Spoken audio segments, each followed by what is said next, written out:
morning to all the viewers and the supporters of RV8 Music. I really appreciate your support, guys. It means a lot to me. Nangom tukawaya habibi. So please don't forget to subscribe and press the notification button. Or next time when we post the videos, you'll be notified. So guys, I had a conversation day before yesterday with Apostle ZD Nechononda, where we finally concluded the date, which is the 5th of May 2020. So guys, that's Apostle ZD Nechononda. So Apostle, can you tell the viewers about yourself? Thank you very much for having us here. My name is Apostle ZD Nechononda. I'm from Jarani. You are from Jarani. Yes. Okay, ZD. ZD is an abbreviation. What's the full names, Apostle? My full names are Zubuya David. Oh, Zubia David. That's ZD Nechononda. Okay, Apostle. Then how often have you been preaching the gospel of God? The gospel of God has been something that I've been doing since I was born. Since you was born. Yeah, but it started years later in the year 2006. 2006. Yeah, I've been preaching since 2006. Then it's how many years from 2006 until 2020? I think it's around about 14 years. 14 years. 15 Okay. years now. Okay, then who mentored you to preach the gospel of God? It started with Pastor T.E. Chikobi Pastor T.E. Chikobi of the Apostolic Faith Mission. Apostolic Faith Mission. He was the one who introduced me to the gospel. Okay. And then I had walked quite a long journey through supervision of different pastors, Okay. like the likes of Pastor Emar Muzuri, Pastor D.R.M. Mudau, Pastor Tanyani, and the other pastors that have been mentoring me since I started. So through this industry of preaching the gospel of God, did you choose yourself or God chose you? I can say God chose me. God chose you. Because these things are different. It needs God Himself to appoint you and give you the grace Yeah. to do whatever you are doing. Yeah. Because if you don't have Him by your side, you cannot do anything. Okay. Then in 2006, how was your first time preaching? It was hectic. You were shaking. Yeah, I was shaking. It was something. I preached. I think I remember I preached for only 14 to 15 minutes. 14 to 15 minutes. Because that was the first time preaching. That was on the a- first on time a preaching. Sunday service. Okay, but now if maybe when you are preaching now, do you still feel the same way you felt before? Yeah. In 2006. Exactly. We are growing. You are growing, yeah. Because from that 15 minutes that I had in 2006, on the 15th of June, I've grown from 15 minutes to become more than an hour preacher.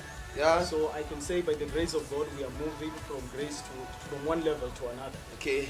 Pastor ZD is saying by the grace of God, he's exalting the standard from one level to another level. By the way, he's uplifting, leveling up the standard of preaching. So Apostle, I can see you are looking good.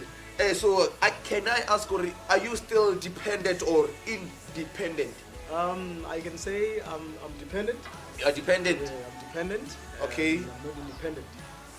But the people you stay with or your relatives, do they support you to convey the gospel of God to your nearest community? Exactly.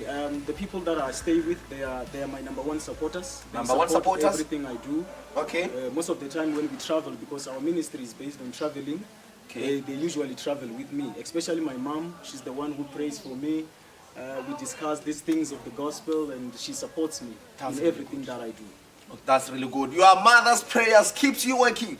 I really understand that, Apostle. So is there any words of discouragement or encouragement you received from someone the time you embarked your journey of preaching the gospel of God? Exactly. What happened is that there were people who were in ministry before I got introduced into ministry. Okay. So usually when you are introduced into something new, the words will come. The words will come. But although words were there that were discouraging me, telling me that it's not possible for a young person like me to be preaching the gospel. But yet, God has kept us this far and has been good to us since this time. That's really nice, Apostle. That's really nice. I do get your words.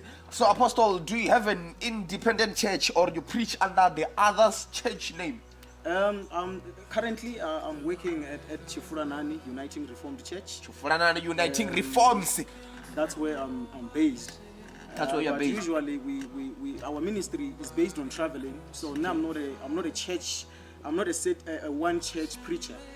I travel from one church to another, conveying the gospel. That's what we do. Okay, Apostle. So when you think about where you have started and how far God has brought you, what can you say to the viewers? What I can say to the viewers is that everything is possible. Everything is possible. With God on your side, you can achieve whatever you want to achieve. Yeah. Because everything is a journey, and life is a journey itself. Yeah. But if you have God on your side, there's nothing that can be impossible. You can achieve whatever you want to achieve. Yeah. Yes. The apostle is saying nothing is impossible, because the word itself is saying possible. So apostle, I'm glad I'm with you today. You can change someone's life from zero to hero. Can you please quote one of the verses in the Bible and convey the word of God to the viewers within 15 minutes of time? Thank you very much, and to all the viewers. I have a quick word that I want to share with you briefly from the book of Genesis, chapter number 26. Genesis chapter 20. Genesis chapter 26. And I will only read 3 verses. That is verse number 2, 3, and verse number 12. It says, "The Lord appeared to Isaac and said, 'Do not go down to Egypt, but do as I tell you. Live here as a foreigner in this land, and I will be with you and bless you. I hereby confirm that I will give all these lands to you and your descendants, just as solemnly promised Abraham your father.'" And verse 12, it says, "When Isaac planted his crops that year, he harvested 100-fold more grain than he planted, for the Lord blessed him." Viewers, what I want to share with you is that there are blessings that comes with staying in the place where the Lord has placed you. From the verse we read, we are hearing about Isaac, who was the son of Abraham. The Bible says there was great famine in the land. There was a pandemic in the land. There was a challenge that the people were faced with. But what drew my attention into this verse is that Isaac wanted to run away from the land where he was staying. That was in Gerar, where Abimelech was the king. But the Bible says in the middle of the night, God appeared to him and told him that you should stay here in Gerar. You should not leave. You should not go to any other place, because the Bible records that he wanted to run to Egypt, but God said to him, you must remain in Gerar. You must remain where I have placed you as the Lord. Amen. My friends and viewers, I want you to understand that we will always encounter challenges in life. We will always come across famine. We will always come across problems. We will always come across sicknesses. But challenges are not a sign of giving up. Challenges are not a sign that we should run away or we should quit what God has asked us to do. We should be people who continue to do whatever God has asked us to do, whether we are encountering challenges, whether we are passing through difficulties, whether we are passing through great challenges that we don't even know how we will get out of them.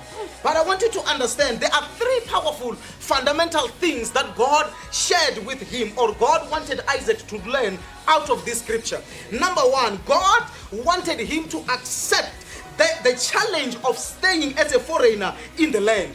I want you to understand that God does not care about your social status. God does not care about where you come from. God does not care about how your life has been. You might say, I come from a very less privileged family, but God is still saying, in that family I will lift you up. In that kind of situation you're passing through, I am still God who can lift you up. Amen. I am still God who can use you. I am still God who can do tremendous and greater things with your life. Amen. Number 2, God said to him, I've given you a promise that I will be with you and I will bless you. My friends, there is something you need to understand.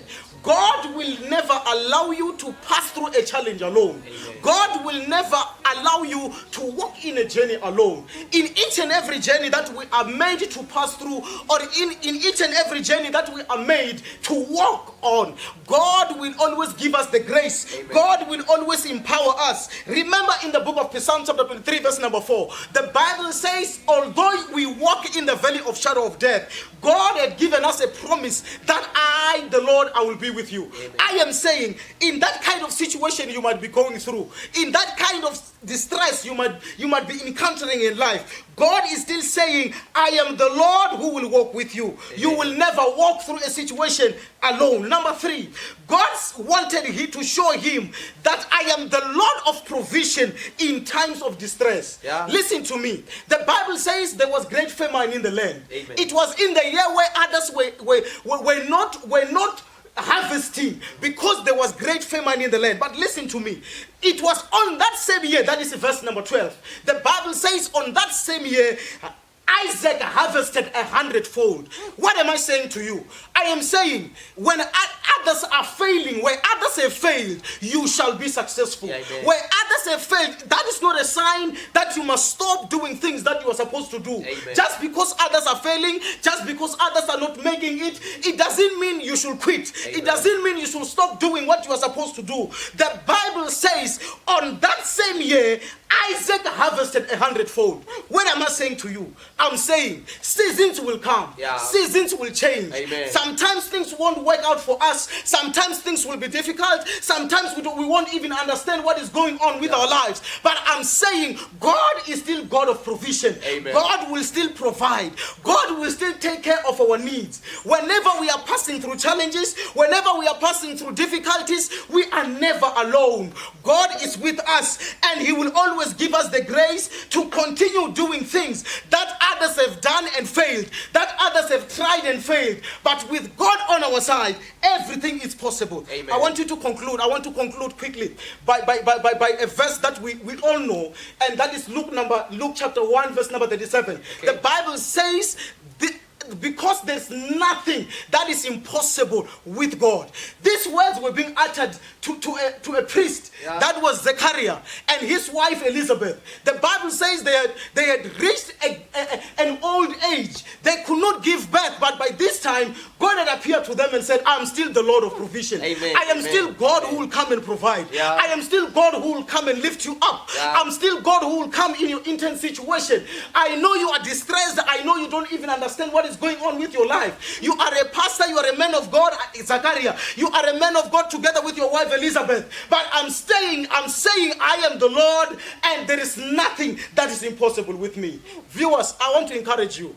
Never give up. Yeah. Never give up. Yeah. If you were thinking about quitting, if you were thinking about leaving what God has asked you to do, I'm saying think again. You are never alone. Yeah. Whenever you are walking in a journey, God will always walk with you. Yeah. And this walk with God is guaranteed. Yeah. Success is a sure thing. Success is a guaranteed thing. Because when we have God on our side, nothing shall never be impossible. Amen. Amen. That was powerful. That was powerful. I'm a little bit flabbergasted. I don't even know what to say. Because even if I can go through the dictionary, I don't think I can find the word that can suit Apostle well. So guys, let's take the words as they were. So, question number 13, Mr. Apostle. What can you say to those who are still under consideration of conveying the gospel of God? I can say to those who want to preach the gospel, just be true to yourself. Yeah. These things are different from other things that people are doing. You need to be close to God. You need to pray. You need to study the word. You need to find somebody who will mentor you and help you grow in this journey, because this is not just a journey.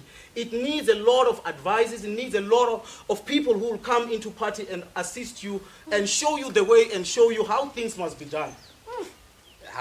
That's powerful. That's powerful, Apostles. That's powerful. So question number 14.